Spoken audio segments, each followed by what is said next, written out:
Just pick, pack, pick, pack, pick. It's a jam. It's a jam. Hey everybody, welcome to our channel, Driving Miss Disney. I'm Logan Johnson, and this is Miss Disney herself. Hey, how's it going? Sydney Willard. Well, today we got a pretty basic video to get started. We're going to go through all the Disney princess movies, and we're going to talk about which ones we like best. It's going to get heated, it's going to get divisive. Things will be said, shots will be fired. Let's go ahead and get right into it. Might get a little bit bloody. Speaking of shots being fired, we have a uniform on our 13th, which is Brave. The only of these movies I think that anybody actually fires a shot. Yeah, true. Lots of arrows shot in that movie. I'll move on. Oh, true. You're bad at it. True, move on. There's probably other ones too. Yeah, you just gotta look. Tangled, when Elsa shot Olaf. Wait. Everything about that was just wrong. Would have been a better movie though, if you think about it. How to improve Tangled in 13 Easy Steps will be our next video. So let's talk a little bit about Brave and why it didn't make the list. Yeah, for me, I just feel like Brave isn't really a princess movie. Ouch. Yeah. Really defining what a princess is. In the I year know. where 2020. 2020 is not the time to be discriminating against princesses. But... It's true. It's true. I kind of see what you mean a little bit. It has like an action movie vibe. Yeah. Right? Which is really cool, and I think Merida's really cool. But when we start like breaking down like what I like about some of the Disney princesses that I like later, she doesn't necessarily fit the mold of like some of my favorite Disney princesses who we'll talk about later, who are also very cool and very independent and things like that. Well, and even Mulan, she doesn't really fit the Disney princess mold either, but I just think her movie's a little bit funnier and like just like a better movie, because like she definitely doesn't fit the mold as well. And so, but I like Merida's cool. Like she's really cool. She's just not necessarily what you think of as a Disney princess. Right. More geared towards like boys. Well, and for me, what I think is really cool about Brave in general is like it has like a really strong message of family and things like that. But honestly, I've seen the movie only a couple of times. It never really resonated that strongly with me. I don't know. I think it's great. I just don't think it's like, if I'm gonna rank all the Disney princess movies, It just doesn't make the top. Yeah. But we do start to have some differences here. I actually don't think we agree from this Here point on. Like we just don't agree. Uniformly number 13, and then after that we're gonna get divisive. So your number 12 is Snow White. Yeah. So talk a little bit about that. My biggest thing with Snow White, and I think this is something that when I tell people that I don't like Snow White as much, people are kind of like, that's the reason you don't like it. I just don't like her voice. Like, it's so cringy. Like, she sings and you're like, oh, man. Like, and I get it. She's the one that started it all. Sure, but in her defense, the entire film was recorded in a mine. True. Yeah, she's a little bit cringy. Also, like, her prince has, like, no depth. He's just, like... Yeah, he's the kiddie pool of Disney princes. Yeah. For sure. I get that. No real bops in that movie either. I mean, you've got like the dwarf song and that's it. Like, true. When I was in 10th grade, they taught us that song in French. And the Oh, French that's version weird. of that song absolutely whips. It's like, it starts off like, when Pios pick, pack, pick, pack, pick. It's a jam. It's a jam. Dig, dig, dig, dig, dig, dig, dig is what we like to They do. got it on lockdown, which is why that's not my number 12. Sure. The French version of that film. There's also a French version of Winnie the Pooh where he just like drops an expletive. It's excellent. And my number 12 though is a little different. Speaking of princes who are about as shallow as kiddie pools, we're gonna swing on over to Cinderella.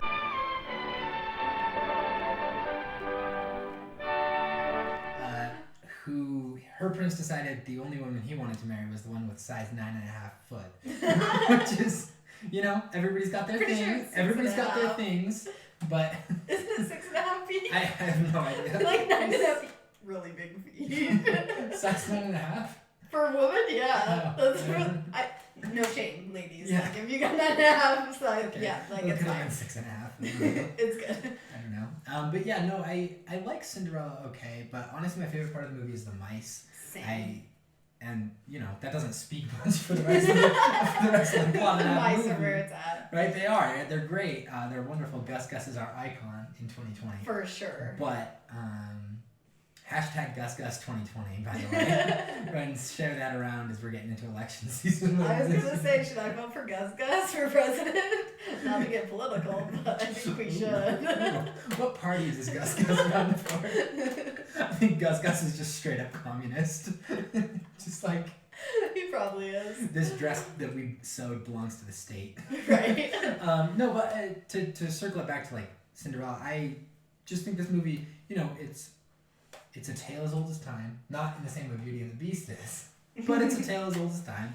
And I don't know, I like the movie. I just don't think that it's. That about sums it up. It's just meh. My number 11 is Sleeping Beauty, and I know that you feel very differently about Sleeping Beauty. I put Sleeping Beauty all the way up higher on my list. My biggest thing with Sleeping Beauty is the show is named after her, and she gets like something like 11 minutes of screen time in the whole like hour and a half movie. Like the show's not about her. Sure, but I think the cool thing about Sleeping Beauty is she's also like Gus Gus, an icon. Right? Yeah, true. Because if you think about what I'm doing on a Saturday, if I wake up in a tower, I'm going to check my phone, I might play some Animal Crossing. I'm not getting out of that bed though, unless somebody comes and gets me. Right. So really, she's our queen, is what I would say about Sleeping Beauty. But no, I can understand that as like, if you're going to rate the princesses, Yeah. for sure she doesn't really do anything. Yeah. She also has a color-changing dress though, which is something that I don't think you took into account. And like as far as like bad guys go, like she's got one of the coolest villains, I think. Facts, yeah. But also like Prince Philip is kind Hey, of a stalker. whoa, okay. He's a stalker. Sure, but shout out. Look, it's easy for you to do this because you're happily married to Jordan, who's great. But think about it this way: all you out there who are dating, if somebody said, "Hey, we got a girl in a tower, or a guy in a tower, whatever way you go." Is she in a tower? I mean, she's in the castle. Okay, I don't know. we got somebody in a castle. Like a turret. 50-60% chance like she's your 100% dead on soulmate. All you gotta do is kill a dragon and some pig looking dudes. Piglet. I think we're all gonna, speaking for the single folks in the room, I think we're all gonna go and try and take out that dragon. It's way easier than online dating. So yeah, Prince Philip, a little creepy, but I think he was hedging his bets in a good direction. I don't know. But yeah, no, I don't disagree. I disagree. Yeah, I know you do. Okay, what's your number 11? 11 was Snow White for me for much the same reasons as you do. I like the dwarves. The big issue that I have with them is that they're all single-faceted, which I get is that's the point. the point, right? And it makes them kind of iconic, right? Yeah. Yeah, like Dopey's a mood, right? I mean, that's how I spend half my life. It's just being Dopey, so. That's true. It's true, yeah. No, but the multifaceted nature and the way some of them do develop, right? Yeah. Like Grumpy gets a little bashful in the end. It changes a little bit. But like generally speaking, they're pretty prescriptive and they're pretty one thing. I think if we had 7 dwarves who were all more like Doc, maybe all a little more developed, I would have an easier time watching that movie. But I still like it. I like all of these movies. But your number 10. Number 10 is Pocahontas. Which I think I would probably put a little closer to number 10 than I actually ended up doing, with a little bit of retrospect from when we compiled this list. But it's not historically accurate. Oh. At all. Like the actual story and like if sure, but it's got a leg up on Peter Pan as far as cultural representation is concerned. That's true. It's just I mean the actual story of Pocahontas a little bit creepy. She was very young. Very young. But like the show's pretty good. You know, Raccoon, Miko. Yeah. He's where it's at. Icon. Yeah. Lots of icons, it turns out. And like lots of good songs. It's just not my favorite. Like it just is kind of meh, which is why I think it made it like number 10. Sure. Is like I don't really have a lot of real reasoning besides that it's not like historically accurate. Right. So that makes sense. I'm actually kind of land the same place with The Little Mermaid. Yeah. Right. There's some good songs. Was Little Mermaid my number 10? Yeah. There's some great songs. I like a lot of the colors that are used in that movie. I love the ride in California Adventure. California, like, it's a nice hot day. You're just gonna go sit in like this tunnel and listen to. And it's cool in that ride. It's cool, and because you're supposed to be underwater, so like. Yeah, they've cooled it down, and you got a seagull. He's there, Scuttle. We love Scuttle. My boy, icon. Sure, why are all the sidekicks icons? Also, Flounder is an icon. Okay, too. We'll discuss Flounder later. He does not deserve to I don't end know. up with Okay. Little Mermaid. Okay, we'll talk. We'll shove that for when you get to Little Mermaid. But yeah, that's my number 10. I think great songs is just Maybe it's just that I've seen it too many times. Yeah, but sure. It was in my a favorite. big mood for me when I was 16, so. Yeah, That's why it makes it higher up for me, I'm going to be honest. yeah. Okay, so number 9. Mine is Cinderella. I Okay. have a lot of the same reasons that you do.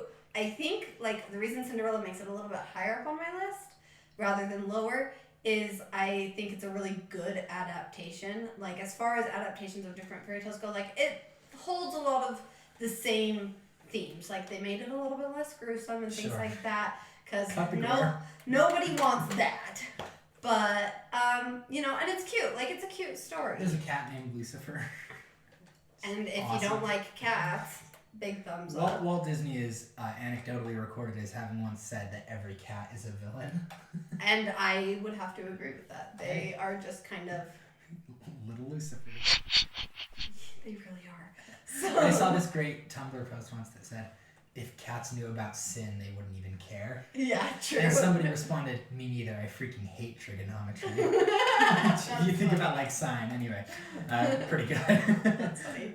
But yeah, no, I Cinderella, it's a good one. Yeah, it's good. I think it's cute. You know, I think, you know, Singing with the Birds, that's dope. Bunch of mice making you a dress, like, that's like every little girl's dream. So, True, yeah. true. Okay, so you're number 9. Yeah, this is where things are getting really divisive. Yeah, this is where we really start to disagree. I put a movie here much lower than I think some people want to see this movie, and that's Beauty and the Beast, which is a tale as old as time. I obviously am not including the third Beauty and the Beast film, which I believe is the one with Tim Curry playing a pipe organ. That movie That's where it's at. rocks. Yeah, Tim Curry icon. But I like this movie okay. If I had to give this movie like kind of its saving grace, I would say my favorite character in this movie is for sure Mrs. Potts, who just kind of sits back from the whole thing with this knowing smile, right? Yeah. And it's just like, oh, I can't believe I'm watching this dude who is like low-key the worst fall in love and like become better. I think that's really cool. And that's I think my favorite dynamic. I like Maurice a lot as well. Makes some great treats. Try the gray stuff. Dude. It's delicious. That's where it's at. But- Give 'em Reese's treats. Oh man. But yeah, I like this movie okay.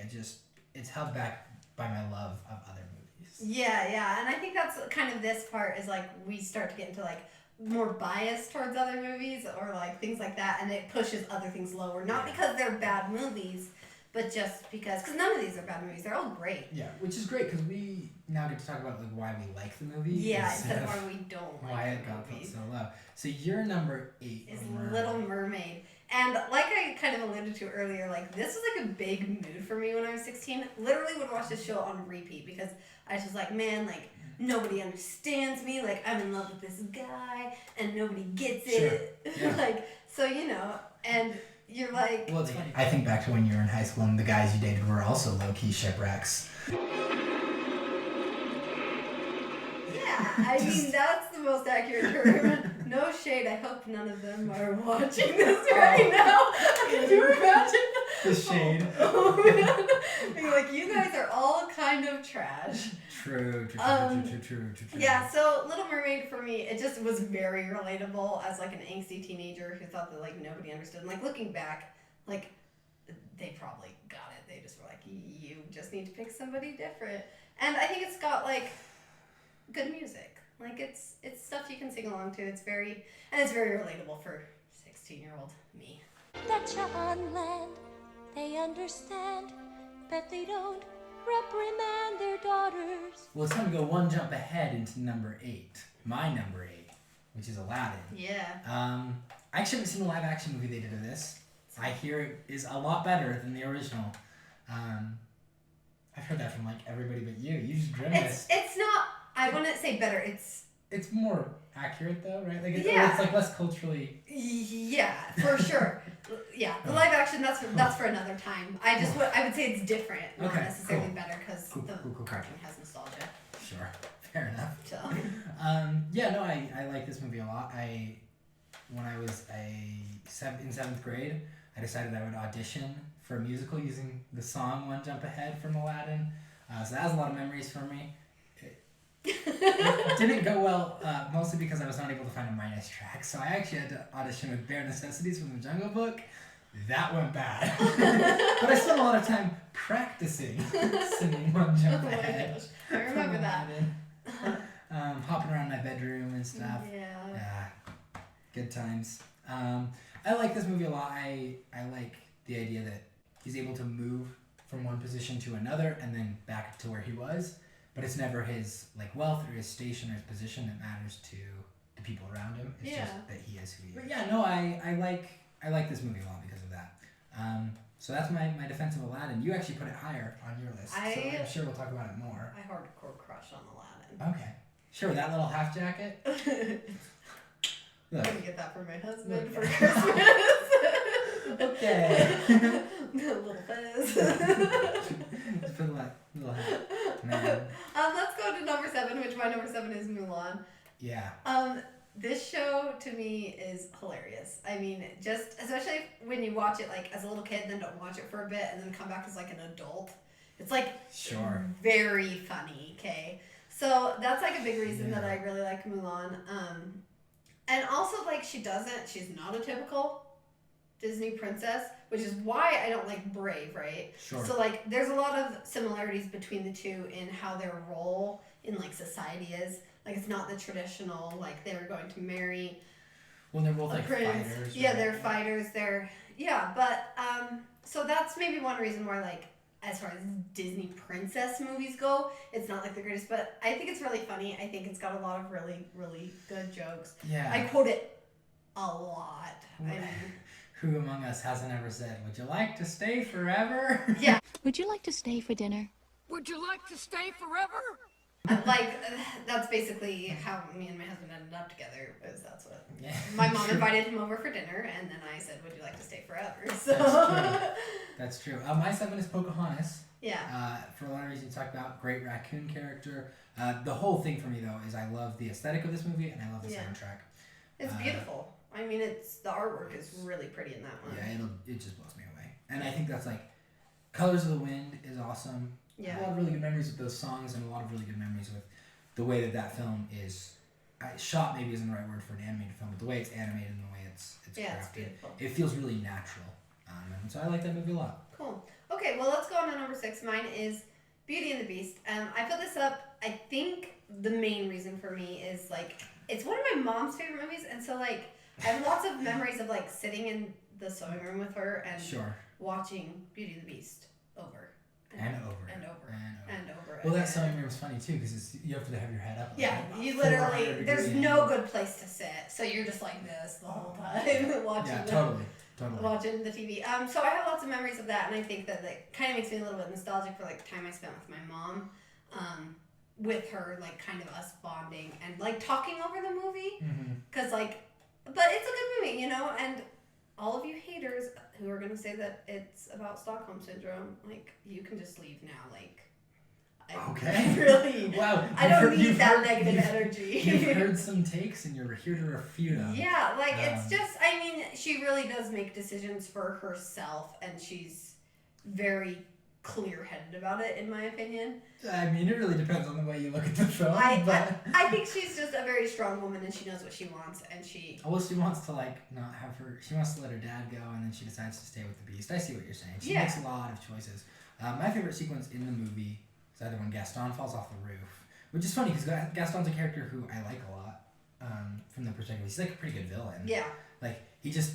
I think he's such a good villain, because I think there's a little bit of Gaston in, like, all of us. Like, I think that, like, and that's what kind of makes it, like, such a... Everybody at home, look to your left and look to your right. If you don't see a Gaston, it's you are the Gaston. You're Gaston. No, but I really do think, like, you know, we all have moments where we are a little bit like Gaston in one way or another, and he's very much, like, a real member of society. Like, there's not a lot that's... He's inflated, but he's a real member of society. Well, I don't know. He also got a pretty good award in that movie. He's the winner of the Nobel Prize. Let's move on to the next one. Number 6 for me is Moana. And she's gone. She's gone to find the heart of the ocean. Or whatever it is Moana does in that movie. I've seen it once. I liked it a lot, though. Yeah, it's very good. For me, a big deal is the way this movie's animated. I like this movie's messages about, like, self-confidence, what it means to be yourself.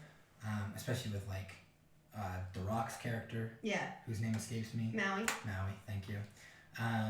I really liked a lot of that. I liked a lot of the way that this movie plays with like light and darkness, and that like it has some cool underwater and underground sequences. It has some like cool stormy sequences.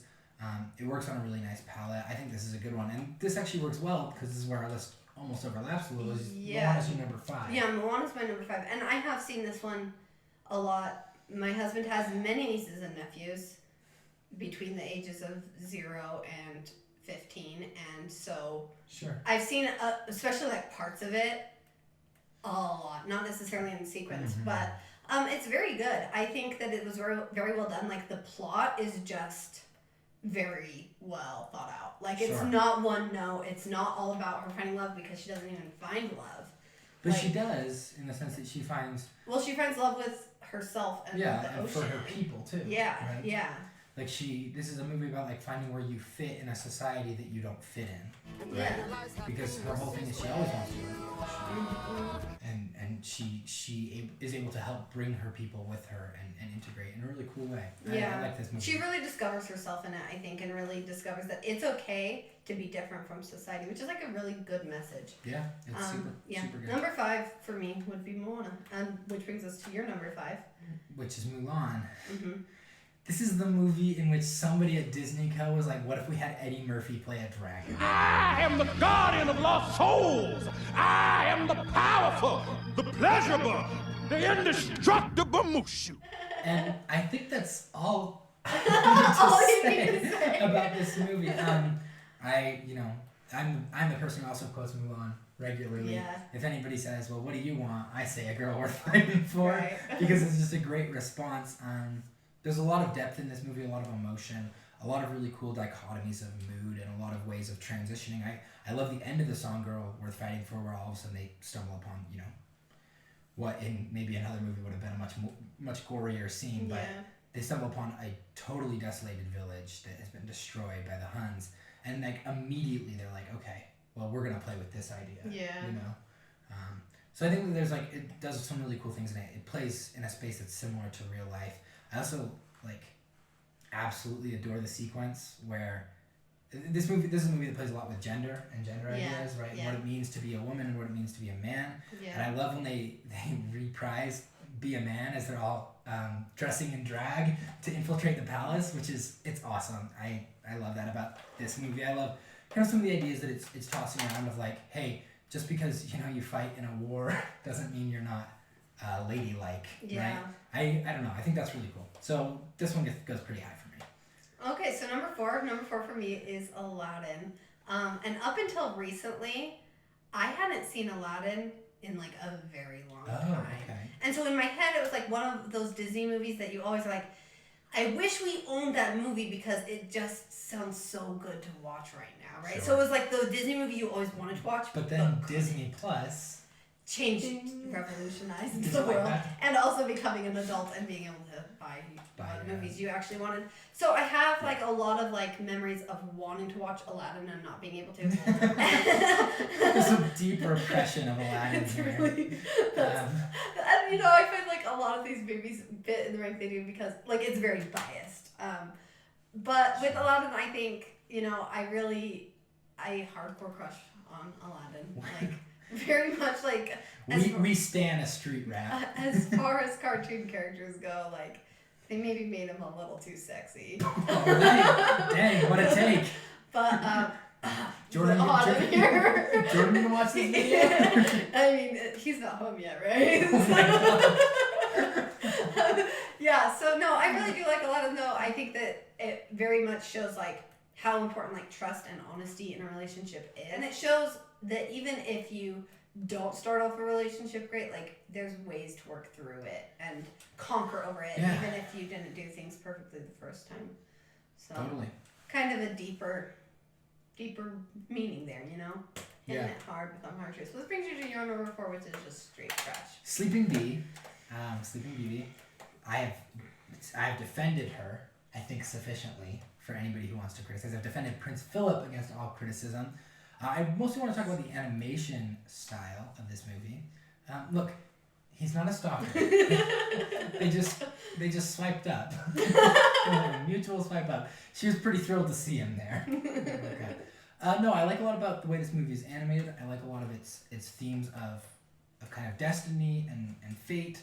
And I love the way that the fairies, both Maleficent and then the three fairies who are for some reason drastically weaker than Maleficent.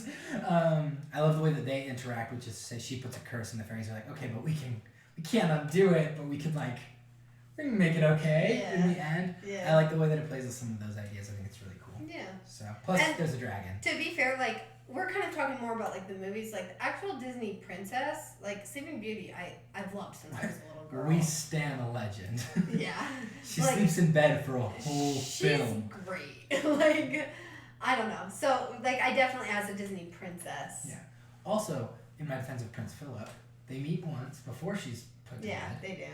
And she says, I walked with you once upon a dream. Now what do you do when you sleep? You dream. So theoretically, she was spending a lot of time with him in some sort of way while she was sleeping. So think about that. Still makes me uncomfortable. Yeah, it's a little awkward. It's not without its problems. Okay, Speaking so of things that are a little uncomfy, you're number 3.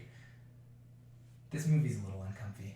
there's a lot with It's it. a little scary. Our There's top some 3 ghosts. actually our top 3 are exactly the same, just in different orders. Yeah, so we'll probably talk about them in the order that they come in your list. Yeah. And then we'll talk about them. I'll just mention the correct, true, right. Oh boy.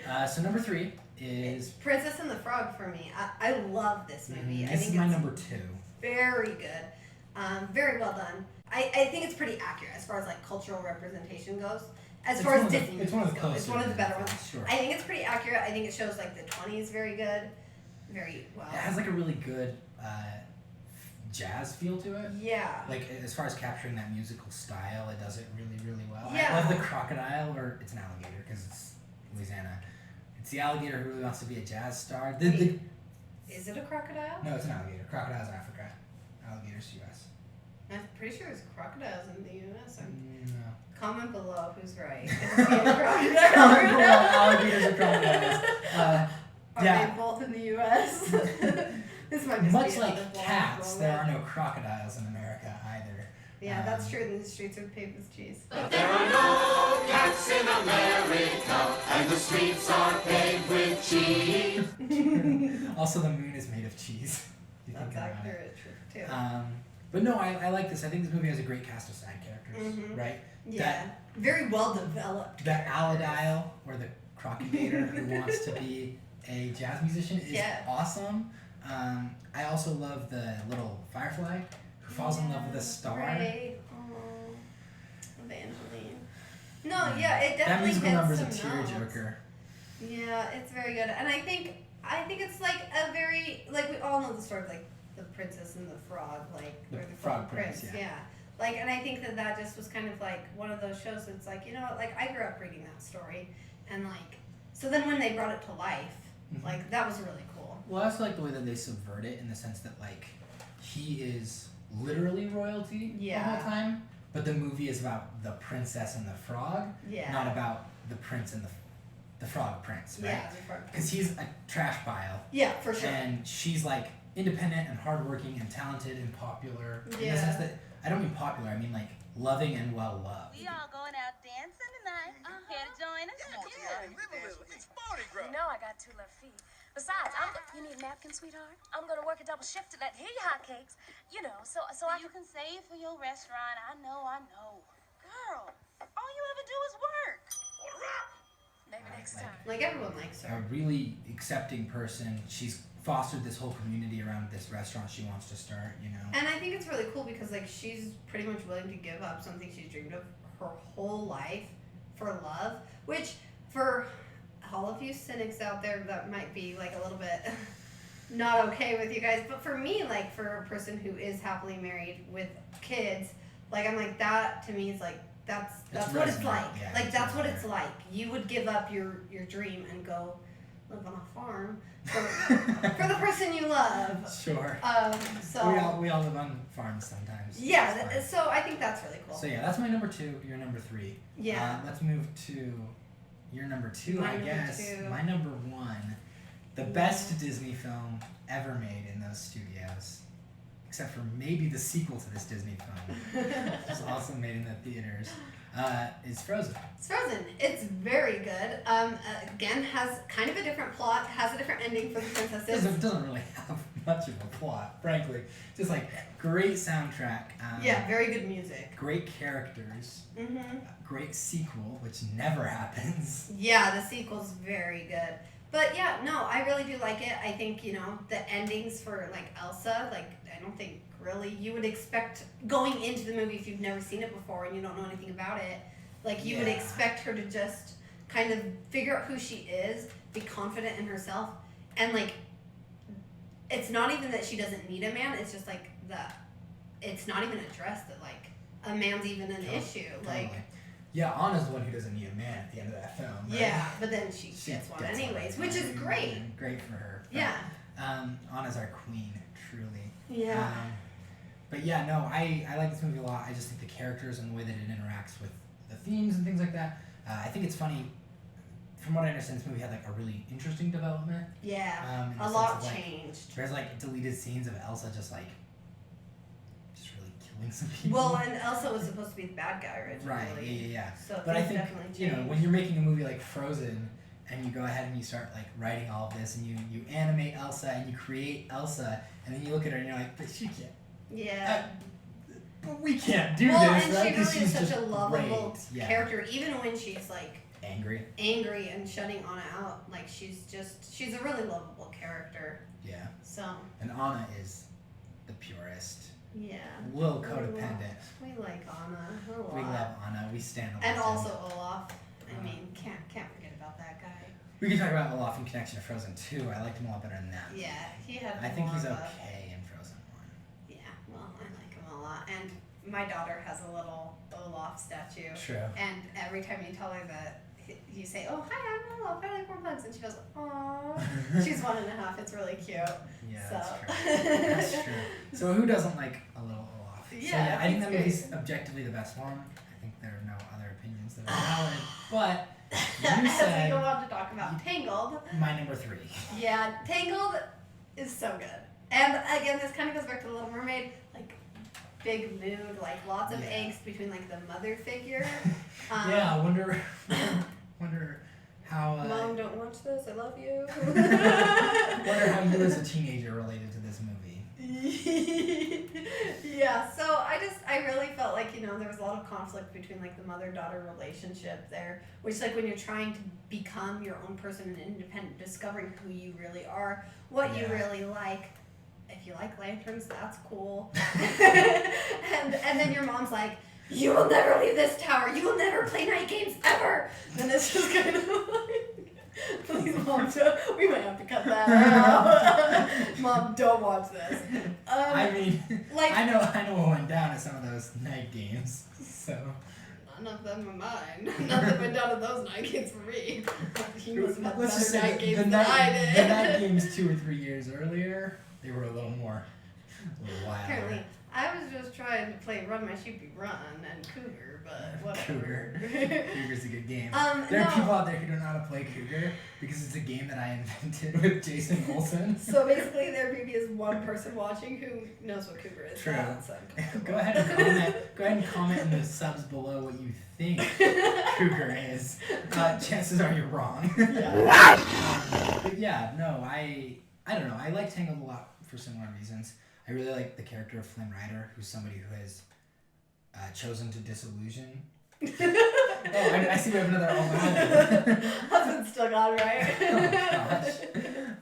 Yeah, no, I think he's a character who has obviously disillusioned himself a little bit with the way that he looks at the world, and he's decided that he wants to be something that he's not, and then he meets somebody who legitimately accepts him for who he is, when it would have been really easy for Rapunzel to accept him for who he pretends to be. Yeah.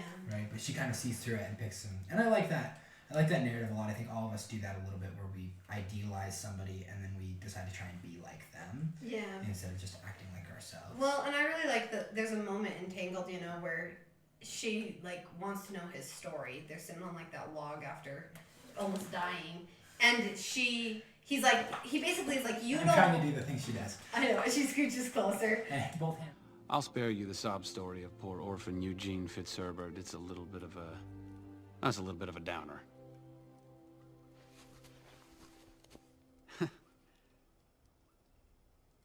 There was this boy. Yeah, like, and I think that that's really, like, important to, like, notice, like, in a relationship, because there's a lot of times where, like, you'll be having a conversation with somebody, and they kind of say, like, you don't want to know my story, but, like, really, they need to tell it. And it's something they need to talk about, and if you don't really care about that person, then it's easy to say, like, okay, like, we don't have to talk about this. Like, but she really just sits there, and she waits. She doesn't press him, but she just waits for him to... Fun friendship advice, if somebody ever says, it's tragic and I don't want to talk about it, sometimes they mean it. Yeah, but like, if they, like, randomly say, like, yeah, this one time I went through this really hard thing, chances are they want to talk about that really hard thing, otherwise they wouldn't have brought it up. So it's sometimes worth waiting. And again, don't necessarily, like, press them, but just wait and just be there for them. And that's really what she does. And I think that that's, like, a really valuable... The way that she acts in a lot of the situations, like, is very valuable life skills. And for a person who spent their whole life in a tower, like, she has better social skills than, like, 90% of us, so... True. She's kind of natural-born leader in a lot of ways. Yeah. Like, the way she mobilizes that pub of supposedly dangerous people, which is another thing that I really like about this movie. The way that it says, like, hey, the people you view as dangerous are probably not actually that dangerous. Sometimes for sure. Somebody pulls a knife on you, don't start singing. And sometimes the people that you trust are not really who you think you are. I think it shows that, like, who you see isn't always who they are. It's a great third place for Disney Princess movies. Yeah, that's a great first place. Great third place. So that's going to go ahead and do it. If you disagree, which you probably do with the order we put some of these in, you have some other thoughts, especially about things like representation or things like the way that we've ordered these movies, go ahead and throw those in the comments below. Yeah, and let us know, like, what you want to see next. Like, do you want to know, like, what we think about, like, other Disney movies? Totally. Go ahead and smash that subscribe button if you like what you saw here. But go ahead. Thanks for watching, and we'll see you next time. Bye.